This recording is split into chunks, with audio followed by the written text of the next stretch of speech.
So hello dear students, आज हम study करने वाले हैं सेल्स कॉम्बिनेशन। तो हमें सबसे पहले समझना होगा कि सेल होता क्या है। ओके, तो सेल एक ऐसा इलेक्ट्रॉनिक डिवाइस है जिसमें कैपेबिलिटी होती है, capability to maintain a fixed potential difference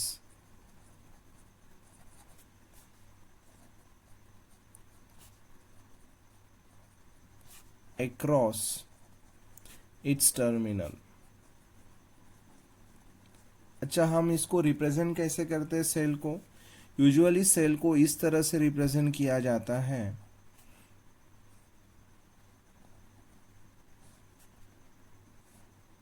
okay, तो एक बार थोड़ा हम शॉर्ट में समझ लेंगे कि क्या नोटेशंस है यहाँ पे। तो बेटा, ये होता है पॉजिटिव टर्मिनल, ये होता है निगेटिव टर्मिनल, और ये जो स्मॉल आर है that is the internal resistance. Small R को हम बोलेंगे इंटरनल रेजिस्टेंस ऑफ सेल।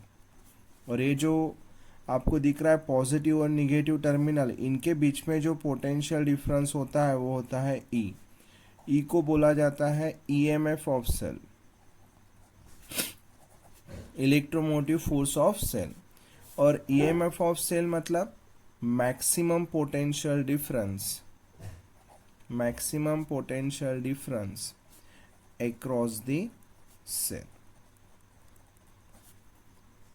तो बात करते हैं कॉम्बिनेशन ऑफ सेल्स की। इसमें हम सबसे पहला टाइप 1 स्टडी करेंगे बेटा आज, जो कि है series combination. Series combination, okay. अब बेटा, सीरीज कॉम्बिनेशन में होता क्या है? सीरीज कॉम्बिनेशन में जो सेल्स होते हैं बेटा, सेल्स आर अरेंज्ड और आर कनेक्टेड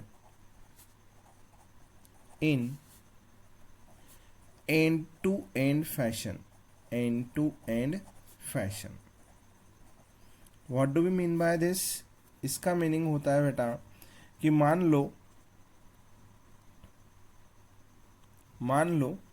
कि हमारा एक सेल ऐसा कनेक्ट है, तो दूसरा सेल इस तरह से कनेक्ट होगा ताकि एंड टू एंड कनेक्शन हो। एंड टू एंड कनेक्शन मतलब पहले का निगेटिव दूसरे के पॉजिटिव से, दूसरे का निगेटिव तीसरे के पॉजिटिव से, एंड सो ऑन।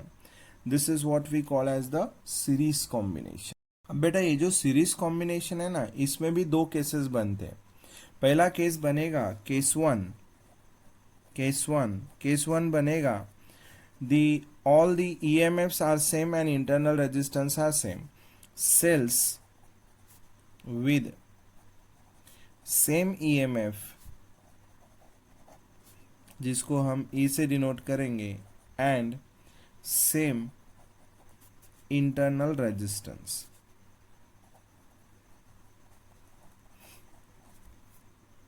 एक बार हम देख लेते हैं कि ये कॉम्बिनेशन कैसे होगा। ध्यान दो इधर। अब मान लो कि ये है हमारे पास पहला सेल, और इस सेल का हो गया ये पहला इंटरनल रेजिस्टेंस। ये हो गया दूसरा सेल, और इस सेल का हो गया इंटरनल रेजिस्टेंस। तीसरा सेल, इसका ये हो गया इंटरनल रेजिस्टेंस। और इस तरह से बेटा हमारे पास कितने टोटल सेल्स है? We are having n number of cells. So we are having n number of such cells, okay. एक और बात आपको ध्यान में देना है यहाँ पे कि देखो, सेल जो होता है ना, उसका जो ईएमएफ है वो तभी यूटिलाइज होगा जब हम इस सेल को किसी एक एक्सटर्नल रेजिस्टेंस को लोड करें। मीन्स इस सेल पे हमें क्या करना है, एक लोड डालना है, जो कि एक्सटर्नल लोड होता है, उसको हम बोलेंगे मान लो कैपिटल आर। और capital R is the external resistance, okay बेटा। अब थोड़ा इसको समझ लो आप। मान लो कि आप दुकान में गए और आपने एक सेल परचेस किया। उस सेल को यदि आपने घड़ी में यूज ही नहीं किया तो सेल का ईएमएफ कभी भी कम नहीं होगा। ईएमएफ मतलब सेल आपने परचेस किया मान लो 1.5 वोल्ट का, तो वो 1.5 वोल्ट ही रहेगा। कब तक? जब तक आप उसको किसी एक्सटर्नल रेजिस्टेंस में यूज ना करो। अब जो वॉच आप लगाते हो दीवार पे, वो जो वॉच है बेटा उस सेल के लिए एक्सटर्नल रेजिस्टेंस ही हो गया। इसलिए हमें जब सीरीज कॉम्बिनेशन पढ़ना होता है तो हमें कंपल्सरीली इन सेल कॉम्बिनेशन को एक एक्सटर्नल लोड देना ही पड़ता है। ओके, अब हमने देखा है कि ये जो सेल है इनका ईएमएफ भी सेम है और इनका इंटरनल रेजिस्टेंस भी सेम है। तो इसका भी ईएमएफ ई ई ई ई, ये भी हो जाएंगे R R R and R. तो यदि मैं देखूं तो मेरे पास जो टोटल ईएमएफ होगा बेटा, टोटल ईएमएफ हो जाएगा, कितने रेजिस्टर्स हैं हमारे पास, मान लो कि ऐसे एन नंबर्स ऑफ रेजिस्टेंस है, तो टोटल ईएमएफ हो जाएगा एन इंटू ई। और हमारा टोटल रेजिस्टेंस कितना हो जाएगा बेटा, टोटल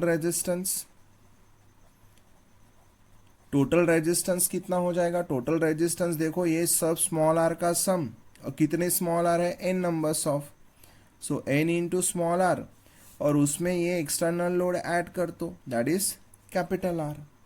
सो अभी अपना नेट करंट क्या हो जाएगा बेटा, नेट करंट हो जाएगा, या टोटल करंट बोल दो सर्किट का, total current will be equal to I equal to E upon R. E मतलब total EMF, so that is total EMF is N into E, और टोटल रेजिस्टेंस हो गया बेटा N into small R plus capital R. Okay, I hope कि यहाँ तक आपको सभी को समझ में आ गया होगा हमने क्या किया। We are studying the combination of cells. Okay, तो ये जो कॉम्बिनेशन ऑफ सेल है इनमें सबसे पहले मैंने आपको सेल को एक्सप्लेन किया, फिर हमने सीरीज कॉम्बिनेशन देखा क्या होता है सीरीज कॉम्बिनेशन, और उसमें हमने आइडेंटिकल सेल्स को यदि सीरीज में जोड़ा जाए जो टोटल करंट होगा सर्किट में वो क्या होगा, अभी तक हमने उतना देखा है। क्लियर है? बट आगे का जो हमें स्टडी करना है उसके लिए हमें ये डायग्राम भी लगेगी और ये रिजल्ट भी लगेगा, तो मैं ये डायग्राम और रिजल्ट कैरी करता हूँ। सो ये रिजल्ट हमारे पास आ गया था, अपना टोटल करंट जो इस सर्किट में था वो इतना आया था। अब दो बहुत ज़्यादा इम्पोर्टेंट आपको डेरिवेशंस या फिर रिजल्ट्स मिलने वाले। मान लो कि पहला रिजल्ट, राइट, फर्स्टली यदि मैं कंसिडर करता हूँ कि जो कैपिटल आर है बेटा, अपना कैपिटल आर इज नेग्लिजिबल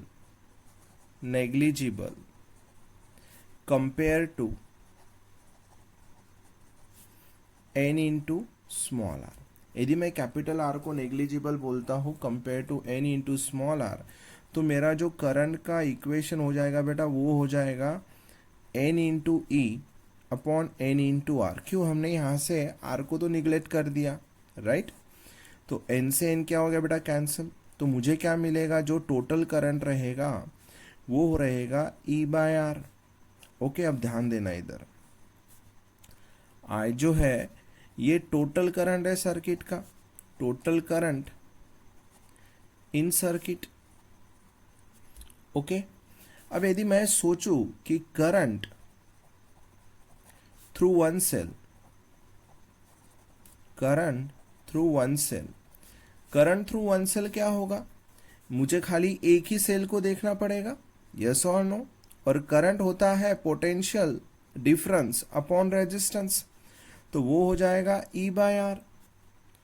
तो इसका मतलब हम बोल सकते हैं कि हमने जो अभी कंक्लूजन निकाला है वो कंक्लूजन ये है, if R tends to zero मतलब नेग्लिजिबल, इसका मतलब total current okay will be equal to current through one cell. मतलब मल्टीपल सेल लगाने का कोई यूज तो हुआ ही नहीं। Is it very clear? A very important conclusion. तो अब ध्यान देना, ये फर्स्टली हमारे पास ये रिजल्ट निकल के आ गया है। अब सेकेंडली हम बोल सकते हैं बेटा, सेकेंडली यदि मैं बोलूं कि n इंटू स्मॉल आर जो है, मतलब ये जो हमने लिया है सर्किट, ये सभी स्मॉल आर का सम, ये यदि आर के सामने नेग्लिजिबल हो तो मतलब देखो, if n into R is negligible, कब? Compare to compare to capital R. Okay, तो इससे हमें क्या मिलेगा? Then our I will be equal to N into E, okay, upon what? Capital R. N into E upon capital R. Is it very clear? अब ध्यान देना, वापस ध्यान देना। अब यदि ऐसा है तो हम इसको इस तरह से लिख सकते हैं, I equal to N into E by R. This is our total current. Is it? Sorry, थोड़ा वो मेमोरी फुल हो गई थी, मैं लिख रहा था लेकिन रिकॉर्ड नहीं हो पाया, तो वापस मैं एक्सप्लेन करता हूँ। हमने देखा था कि आई इक्वल टू हम लिख सकते हैं N into E by R from this. तो अभी ध्यान दो, यदि मैं सोचूं कि करंट थ्रू वन सेल कितना होगा इस कंडीशन के लिए जब एन इंटू आर नेग्लिजिबल हो, तो करंट हो जाएगा बेटा I equal to E upon small R plus capital R. लेकिन हमने एन आर को निग्लिजिबल किया, मतलब आर के सामने स्मॉल आर कुछ भी नहीं है, तो हमें मिलेगा कि जो एक सेल का करंट होगा वो ई बाय आर होगा। तो हम यहाँ पे लिख सकते हैं total current in circuit is N times the current in one cell. मतलब यहाँ पे हमने करंट को मैक्सिमाइज कर दिया। तो अपनी कंडीशन बनती है for a current to be maximum in series combination बेटा, in series combination. Okay, so we must have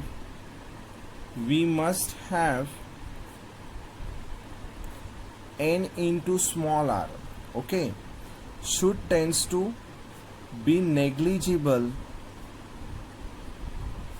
compare to capital R। तो ये कंडीशन आप सो बेटा let's see one of the numerical based upon this series combination of this cells. So यहाँ पे जो हमें numerical given है बेटा, इसमें दो सेल्स है E1 और E2, ठीक है ना। उनका EMF गिवन है 5 वोल्ट और 9 वोल्ट। उनका जो इंटरनल रेजिस्टेंस है रिस्पेक्टिवली इट्स 0.3 ओम एंड 1.2 ओम। हमें फाइंड करना है current through the 3 ohm resistance. अब ध्यान देने वाली बात है कि मेनी टाइम्स ये इंटरनल रेजिस्टेंस डायग्राम में शो नहीं करेंगे। ओके, अब इसे सॉल्व करने के लिए मैं यही डायग्राम को वापस ड्रॉ करता हूँ सॉल्यूशन में। अब बेटा ध्यान देना है कि इस तरह के कॉम्बिनेशन को बोला जाता है रिवर्स कॉम्बिनेशन। जब कभी भी ये कॉम्बिनेशन होगा जिसके या तो नेगेटिव टर्मिनल एक साथ हो या तो पॉजिटिव टर्मिनल एक साथ हो दो सेल्स के, तो इसमें सबसे पहले जो हम नेट ईएमएफ निकालेंगे इस सर्किट में, नेट ईएमएफ वो हो जाएगा इन दोनों के इंडिविजुअल ईएमएफ का डिफरेंस। तो हमें न्यूमेरिकल में क्या गिवन रखा था कि इन दोनों के जो ईएमएफ है वो 5 वोल्ट और 9 वोल्ट है। तो नेट ईएमएफ हो जाएगा बेटा 9 volt minus 5 volt, that will B 4 volt. Okay, अब हमें निकालना है नेट रेजिस्टेंस या टोटल रेजिस्टेंस। टोटल रेजिस्टेंस निकालने के लिए इन दोनों का रेजिस्टेंस कितना है 0.3 प्लस 1.2 प्लस ये कितना गिवन है 4.5 प्लस, अब यहाँ पे इन दोनों का जो रेजिस्टेंस है इक्विवेलेंट वो कैसे होगा? Product upon addition. प्रोडक्ट होता है बेटा 18, एडिशन है 9, तो ये हो जाएगा 2। अब आप इन सबको ऐड कर दो, 4.5 प्लस 1.5 6 प्लस 2 टोटल हो रहा है 8 ओम। अब यदि मैं देखूँ कि टोटल करंट कितना फ्लो हो रहा है, so total current will be equal to net EMF upon total resistance. तो नेट ईएमएफ है बेटा 4 वोल्ट और नेट रेजिस्टेंस कितना है 8 ओम। तो हमारा आंसर आ गया 0.5 एम्पियर। ओके, अब थोड़ा ध्यान देना इधर, हमें जो चाहिए वो चाहिए करंट थ्रू दिस 3 ओम।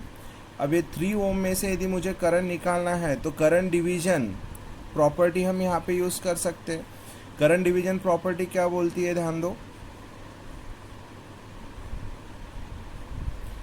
देखो ये है 6 ओम, ये है 3 ओम और इसमें जो करंट आ रहा है वो है 0.5। तो according to the current division property हम क्या करेंगे 6 इंटू 0.5, ओके, डिवाइडेड बाय इन दोनों का सम, मतलब 6 plus 3, that will be the current I through 3 ohm. अब इसको करो solve, so what we are getting 6 5 30, so it will be 3 divided by 9। Are you getting this? So इसका answer आ जाएगा आपका 0.33 ampere and this should be your answer. Is it clear बेटा? तो ये था आपका पूरा का पूरा सॉल्यूशन इस क्वेश्चन के लिए। I hope you all understood. Thank you so much.